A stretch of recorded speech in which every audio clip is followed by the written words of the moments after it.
it as an excuse. That engine coming down the station to destroy the public space that is Medicare, Medicaid, Social Security. The public space that is clean air, clean water, food safety. The public space that is the education of our children. Making sure they have opportunity for higher education as well in a way that their families can afford. That's the fight. Let's say it's about reducing the deficit. Okay, why is it so hard? Because it's not. It's about reducing the public space, and that's the fight that we are running right now. And you have to ask yourself, as Congresswoman Lee posed, why with all the times, I myself have been in Congress 24 years, I have voted over and over and over to lift the debt ceiling. As Speaker, I made sure lifting the debt ceiling passed, even though I completely disagreed with the deficits that President Bush had gotten us into.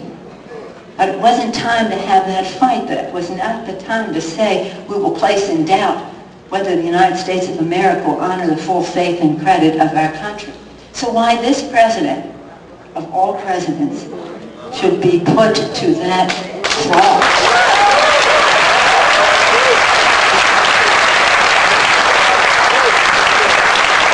When I was talking to the president recently, and usually I don't share my conversations with him, but I think because we have so many people from the religious community here today, it bears repeating. I had just been to Mass, and I said to him, in Mass, not the Gospel, but one of the readings from the Old Testament, it talked about Solomon, and because the president had said, you know, we have decisions like Solomon that our country has to make. And I said, you know, since you mentioned that, I heard a reading at the previous Sunday's Mass, and in the reading it said that Solomon was going to become a king. And this was, I'm sure many of you are more familiar with this than I. He was going to become the king, and he was very, very concerned. David had been king. How could he follow and be the king? And he prayed to God, and these were his thoughts.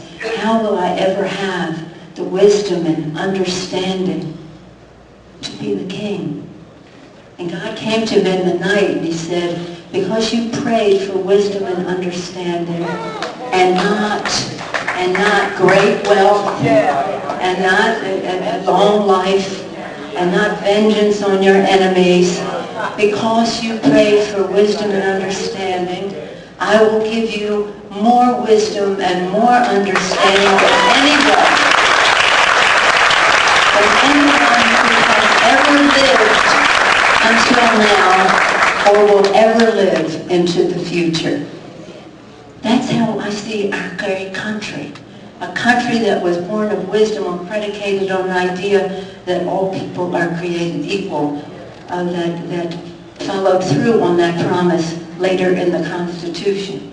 So we are the greatest country, founded on the greatest wisdom. No country was founded with that idea before.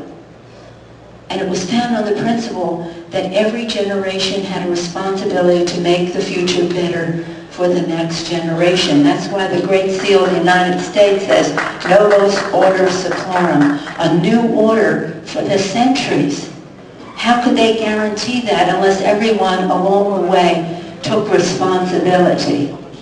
So when we heard our very special guest speak, when we heard Mr. Tang Tong and Eunice Parrish and Maria Palacios, and of course the beautiful message that we received from Reverend Marson, when we heard them speak, we knew what the impact was on people. And in our country, that's what is important.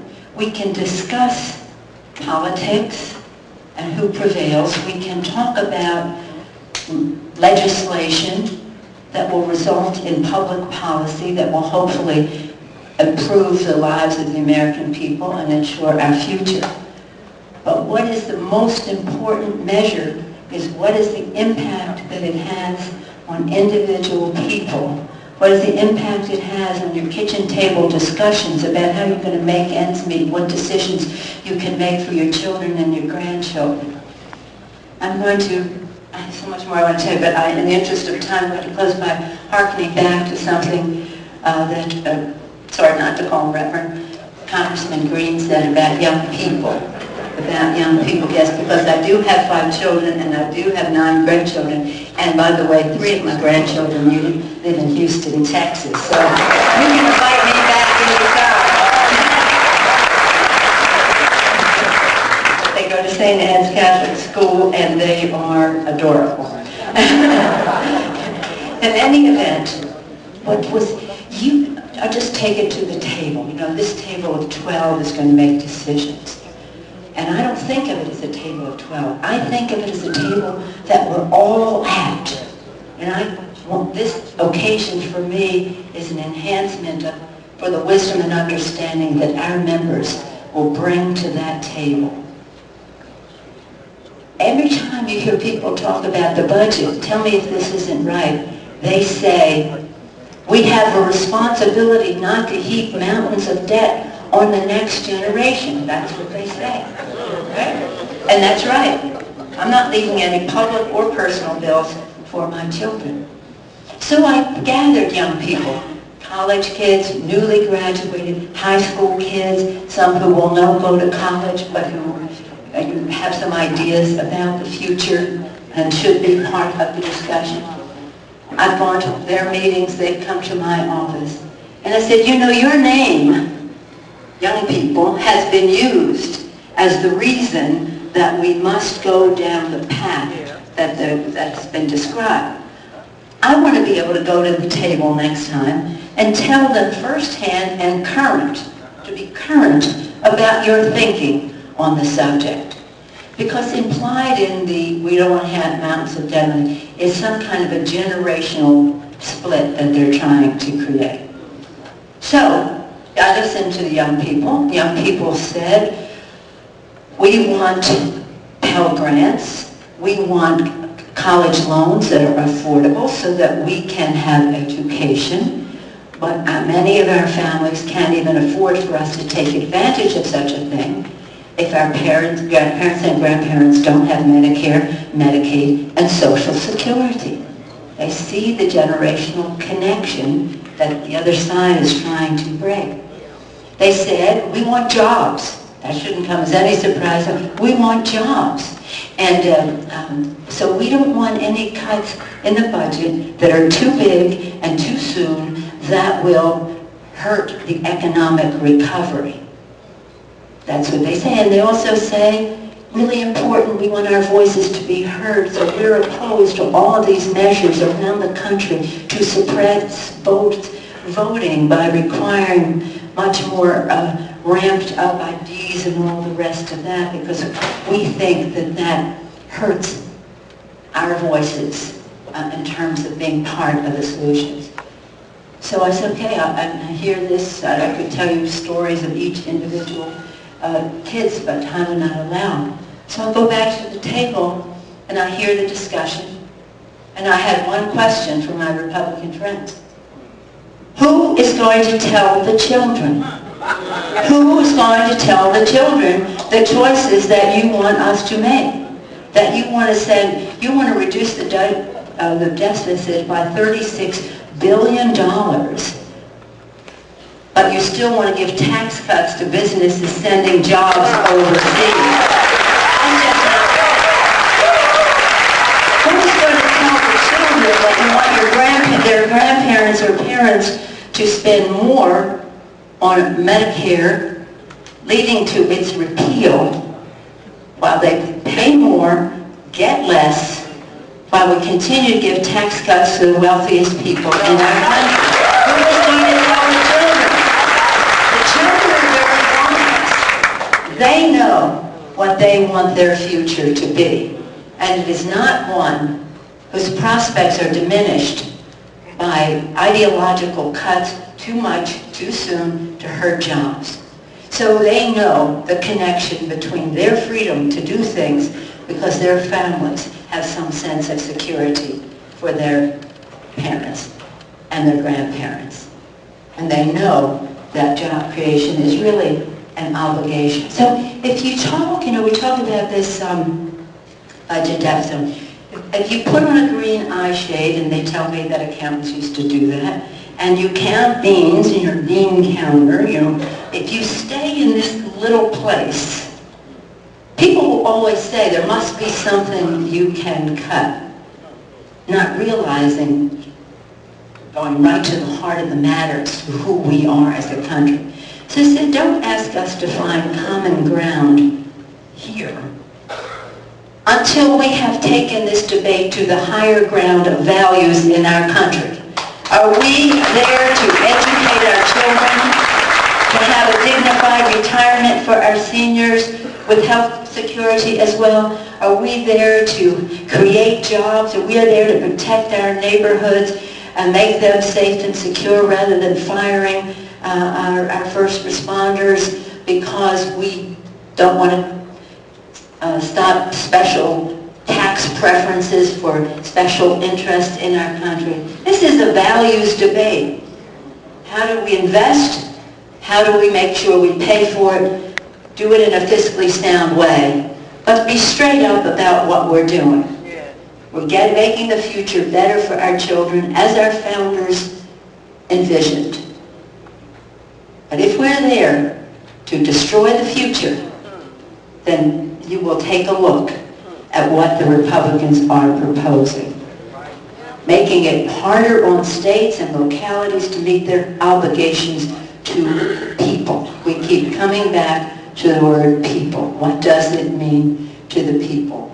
Every one of whom has a spark of divinity, every one of them an image of likeness of God, every one of them hopeful because they have faith that others will have charity and understanding about a sense of community. How could it be that we are not the greatest country that ever was and ever will be if we honor, again, the values that our country was established on? So this isn't just an issue debate. Because Medicare, Medicaid, health care is a right. These aren't issues for us and for President Obama. These are values. These are an ethic for our country about making sure that what we do is for the people, the people's interest, and not to perpetuate the special interest in Washington, D.C.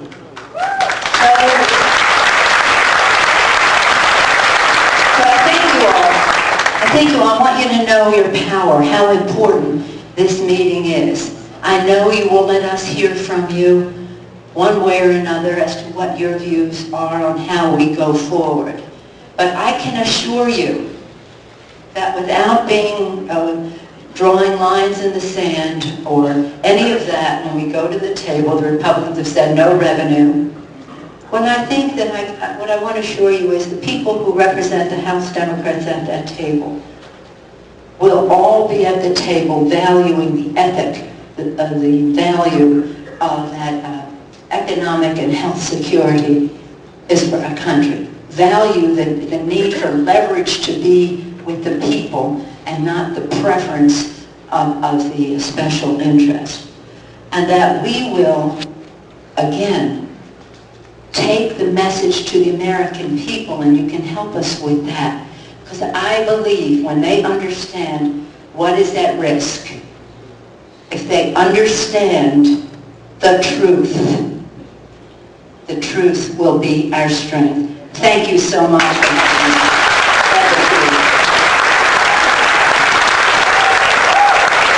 Here for our leader, the Speaker of the House, and maybe that's an indication of things to come. And as you take your seats, the leader will take just a few questions, perhaps 3 or 4. But Constable Reuben Davis has about 15 officers here who are helping us. Let's hear it for Constable Reuben Davis. Constable Reuben. We have an honor guard that is here that you did not see, Madam Speaker. If you're with the honor guard, the color guard, would you raise your hands, please? Give them a big expression of appreciation. And I will from the press. And as we do this, I'm going to pass the microphone to the speaker, and I will call upon you to please be as pithy and concise with your questions as possible so that we can have as many as possible. All right, the first member of the press, please.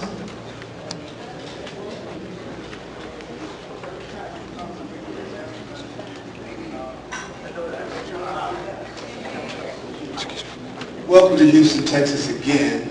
The many times I've seen you here in Houston, always been a very dynamic message for everybody.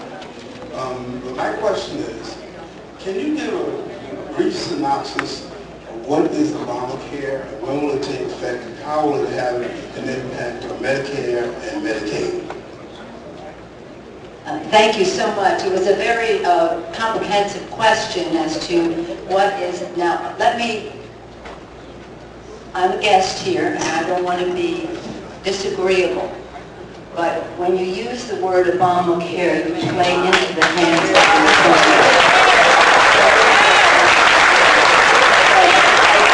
I appreciate the good intentions behind your question, but it's not considered a positive characterization. Although I think that over time anyone would love to have his or her name associated with what it is. Succinctly, because it's important for people to know this, and your question is important because there's so much misrepresentation that went out about it.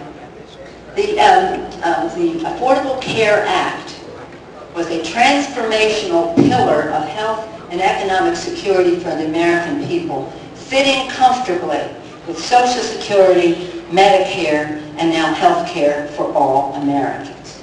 It was predicated on the idea that the wealthiest person in America, most privileged, but in every respect economically privileged person in America's health was better if the poorest person in America had access to health care, because we learn from each other.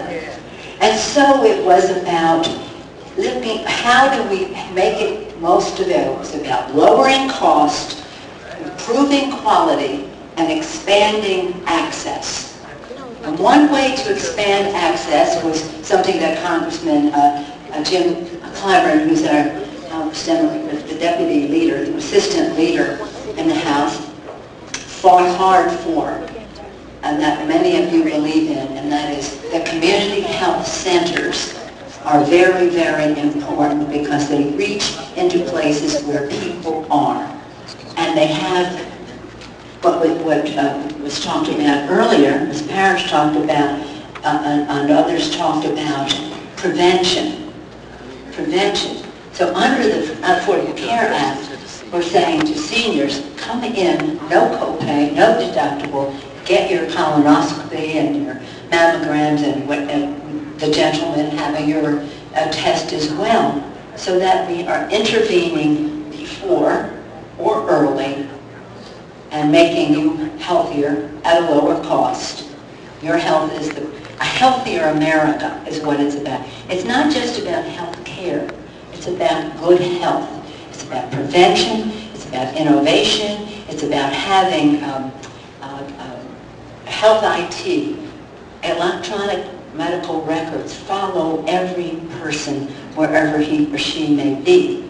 So it really, again, reduces cost, and you don't have to say what medicines are you taking. You press a button, the doctor sees it, you're healthier. It's a better thing. So again, it was how do we reach as many people as possible? I would say it, and if we were starting from scratch and we had no healthcare system, we would probably go to a model that would be very much based on community health centers and build from there instead of the hospital and doctor system that we have. But we are respectful, and we heard about some of the advantages that we have in the system that we have now. And we would not, as the Republicans in reversing it want to do, eliminate the major investments in the National Institutes of Health, because that is where we almost have a biblical power to cure. science can take us to a place where we have cures that help people earlier on. So it's about prevention, it's about treatment and research for better cures.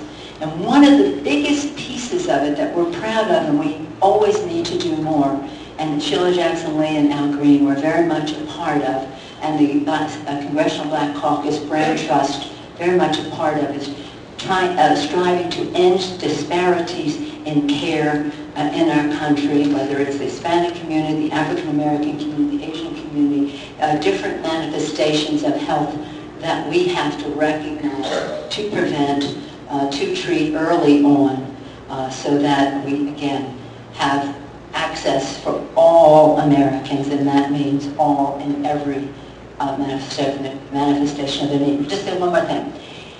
In the bill, we needed to cut the cost of Medicare, not the benefits. And so in the bill was a major, what you would call entitlement reform. Some would call it entitlement, but a major reform to make the dollar spent for Medicare, make it go longer, and again with prevention and innovation and early intervention, to make it, so we restored, we put in a longer solvency for Medicare. And at the same time, we use some of that money to close the donut hole. Now, you're all too young maybe to know what the donut hole is. But that was the place that seniors fell into. It was a major fallacy of the prescription drug bill. It had many fallacies, but that was one. So seniors, it has been impossible. You know, if you spend X amount of dollars on prescription drugs, then after that, you're in the donut hole until you have to spend $5,000 or something. So for that middle range there, you're on your own. We call that the yo-yo. You're on your own. Our plan is WIC. We're in it together.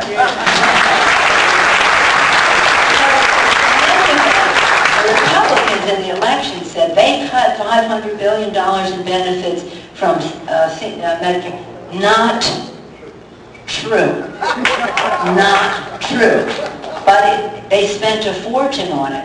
Now, they want to take that $500. They want to take what we did with it, which was to close the donut hole and reduce cost and the rest, and they want to open the donut hole, take the savings that we got from that, and give it to guess who?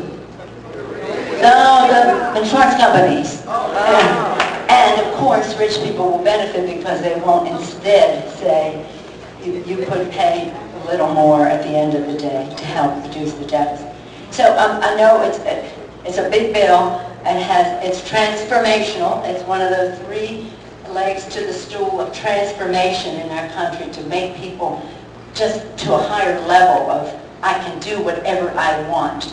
If you're a child or you decide you want to be a painter or a photographer or start a business or change jobs, you're not job locked because you don't have health insurance.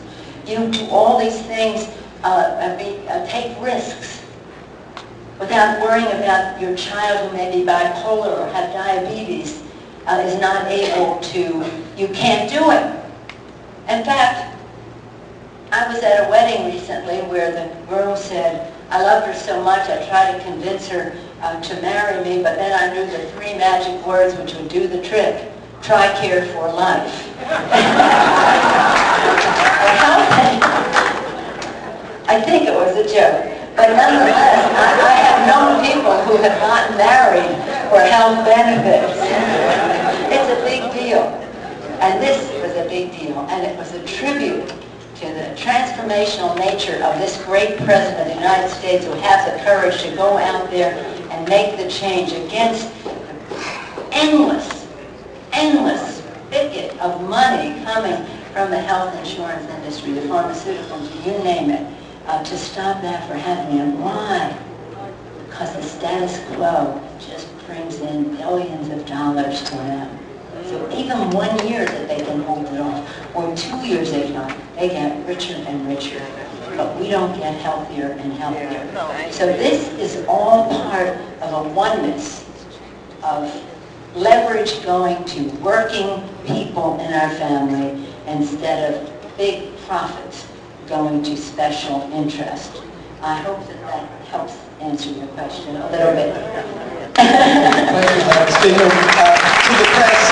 By the way, will no longer being a woman be a pre-existing medical condition. And children cannot be denied coverage even now, but the early implementation, children cannot be denied coverage because they have a pre-existing medical condition, and they can stay on their parents' policy until they're 26 years old. And every week that goes by unfolds more opportunities. Thank you. We'll entertain just a couple more questions. Congresswoman Jackson Lee and I will be available for one-on-ones afterwards.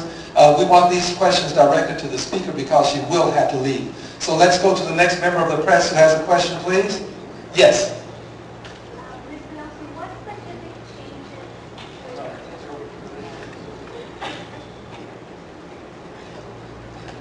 Thank you. Ms. Pelosi, what specific changes should people who are benefiting from Medicare and Social Security now expect as a result of the decision made on the debt ceiling, and when are they going to take effect?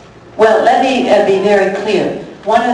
As much as I disliked the debate, and I thought it was a tactic in order to just drag things out and make it difficult for the president, we did have some level of success, and that was our fight, the House Democrats and Senate Democrats' fight was no cuts in benefits for Medicare, Medicaid, and Social Security. That did not happen. That did not happen. Another success was the Republicans wanted to do this every 6 months. They wanted the president to have to come in and make other cuts in 6 months, and we just said that's just not going to happen. So it went 18 months until 2013. It goes into 2013. Another success we had was about Pell Grants, to have what we call Pell Grant fix on it. And one other success that we had isn't about right now, but how we go forward. And what happens is these people go to the table and they have to find over $1 trillion in cuts. And we want to strive mightily to do that. We want to strive mightily to do that. The point is to reduce the deficit. You can reduce the deficit, in my view, in 3 ways. You can make cuts, and we're prepared to do that. You can increase revenue, and they're not prepared to do that. Or you can have a growth component that creates jobs, that brings revenue to the treasury. And that's our agenda, what Mr. Hoyer had. Make it in America. We can make it in America, create jobs here, also about building the infrastructure of America, and to do so in a way that makes us competitive through innovation and the rest. So that growth piece of it is very important, which they are resisting. They just want the cuts. They don't want the growth initiative, and they don't want revenue. So that's the fight that will happen. I don't want to go into more detail about it except to say the following. If it doesn't succeed, and I hope and pray that it does, and our representatives at the table will go in good faith to make hope and pray and work that it will succeed. And the more public it is, the better the chance that it succeeds for the American people. In fact, when Standard & Poor's did their thing the other day, I put out a statement. Who are they? They who enabled the whole Wall Street meltdown to happen without comment. But in any event, what I said was, in their criteria, they say transparency is very important. So I picked up on that. I said, without respect or regard for the judgment they made, I want us to make sure and call upon the House and Senate leadership to make sure these proceedings are open in every way to the public. They're on TV, they're on webcast, that they're open to the public so the public knows what I saw in that room, you want to help, you want to cut costs by cutting payments to pharmaceutical companies. We want to cut costs by cutting benefits to beneficiaries. That would be the difference between us. Okay, so in any event, if it doesn't succeed, and this goes more to the young lady's question, it goes to what they call sequestration. It goes to the next stage. If it goes to the next stage, much more needs to be cut. $500 billion from defense. They can better afford it, but still that's a lot of money from defense. And $500 billion from all of the issues that we have spoken about here, whether it's education, healthcare, every subject that you can name that a public role is important. Clean water, the air our children breathe, the water they drink, the safety of the food that they eat, the education they receive, all on the chopping block. They're on the chopping block now, but even to a greater extent. So it's in everybody's interest for the 12 people to succeed at the table, because if we go to the next step, it's brutal. However, one of the successes we had was that there are the long list of safety net issues that are protected. But if we go to the $500 billion, it won't affect, for example, the child tax credit or the low-income tax credit, or the list goes on and on about some of the successes we have had over time. This is just on the mandatory spending side, but they are off limits to cut. So we consider that another one of the successes in a terrible bill, but nonetheless, some places where we were able to hold the line. And as House the Democrats were fighting for these, but those of us who care about these issues had no greater champion at the table than President Barack Obama. Thank you. This will have to be the last question. Yes, ma'am, please. And we'll bring the microphone over to you.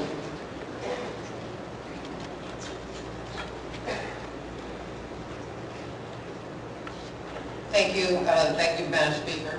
My question is about the credit reduction that you just spoke of. I know you said the Standard & Poor's, who are they? But the world markets are seeming to react, and the Chinese have said that the dollar is going to be discarded as the world currency. Do you see this important enough to try to do something about it in Washington, or do you think this is a short-term problem? Well, let's hope it is a short-term problem. And when I said who are they to do this, and it was in light of their record of poor performance to prevent the Wall Street meltdown, the financial crisis that we just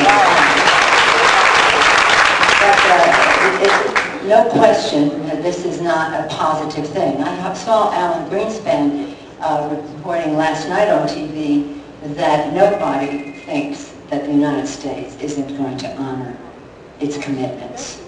And so a lot of this is just the atmospherics of it. But let me be very clear. There are those on the Republican side of the aisle, and some of them candidates for president, one of whom said, I hope and pray and believe that the debt limit should not be raised. This is a person who wants to be president of the United States, and he doesn't want the debt limit to be raised. And there are many in the Republican side who didn't want the debt limit raised, in fact did not vote to raise it. As a badge of honor, I showed them we're not going to raise the debt limit without any thoughts of the consequences of something that could be at this time. So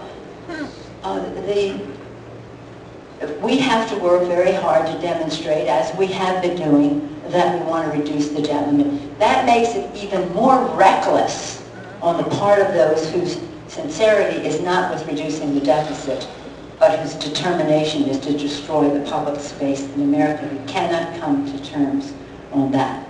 Now, one more point is that there's a lot going on in the world in terms of the European crisis, the euro, the this, the that. The Chinese own trillions of dollars of their wealth is in dollars.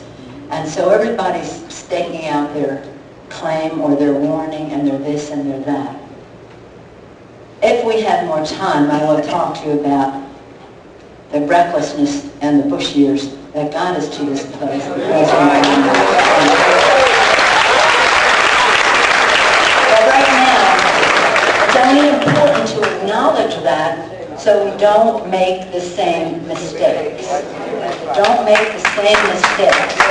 And part of that was giving tax cuts to the wealthiest people in our country to the tune of nearly $1 trillion while we are engaged in 2 wars unpaid for. Whoever lowers taxes when you're going into war, we do something else.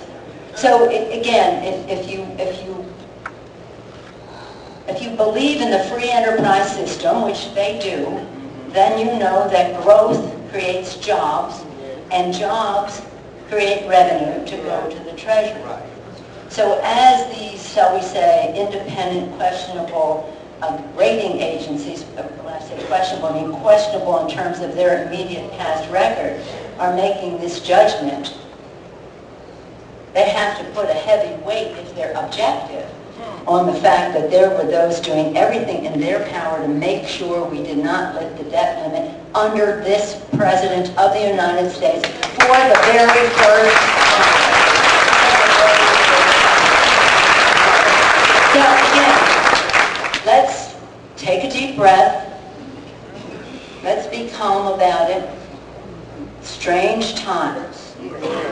Think of Solomon. Think of all the wisdom and understanding that our country has had in its creation and the obstacles that it has fought along the way. Think of the commitment of so many people in our country to say, as these young people did to me, I want to take some responsibility for how we reduce the deficit. I can't do it if I don't have an education, I don't have a job, my family doesn't have the economic security of Medicare and Medicaid. So let's see how these things are connected. But I tell you that when we took office in the majority, it represented a major change in who has the leverage.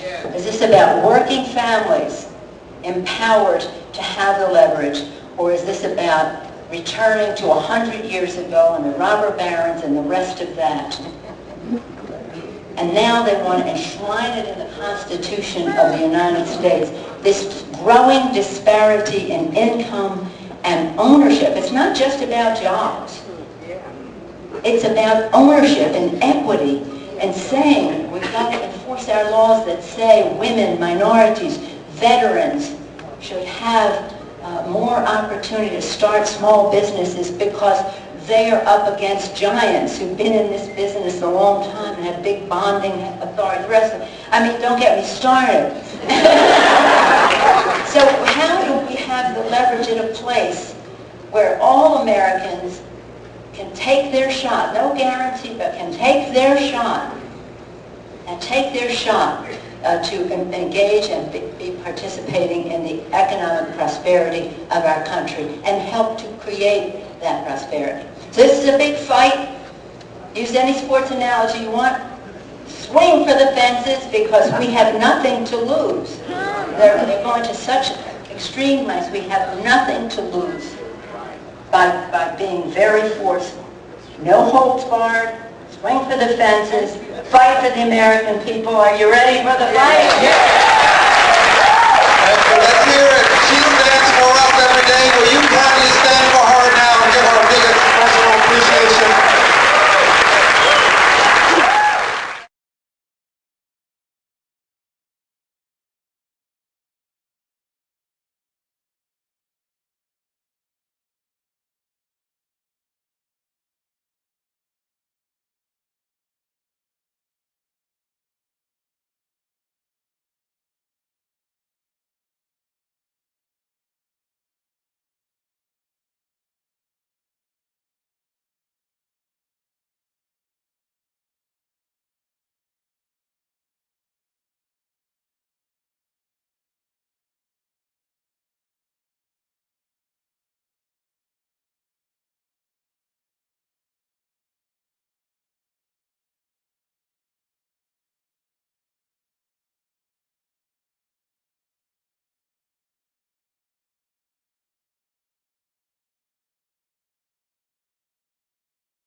standing?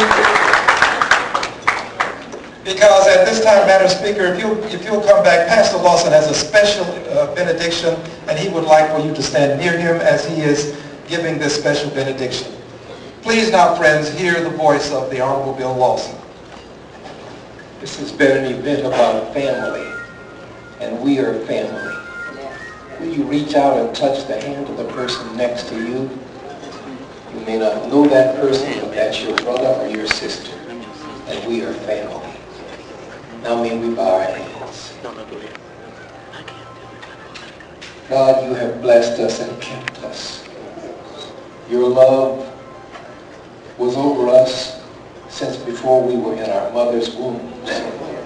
And you have kept us every moment of our lives until you awakened us this morning. Now we thank you for these who represent us. We thank you for the bruises that they have to take. But we thank you for the courage that they continually show. We ask now that you will bless and keep each one of us who has come to this place.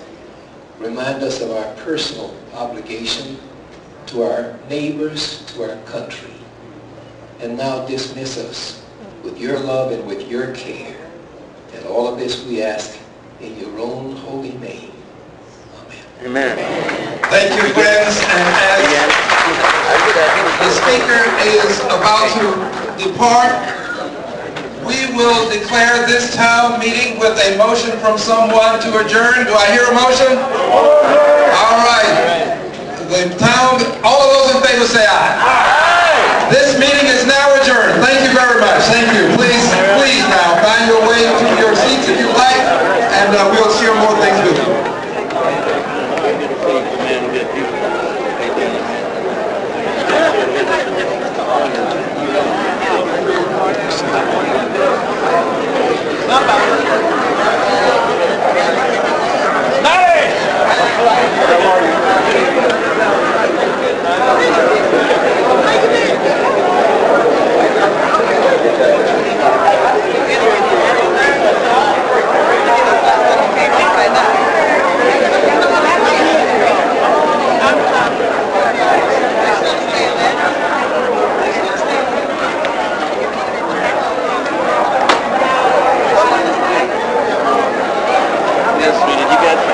Those are unique.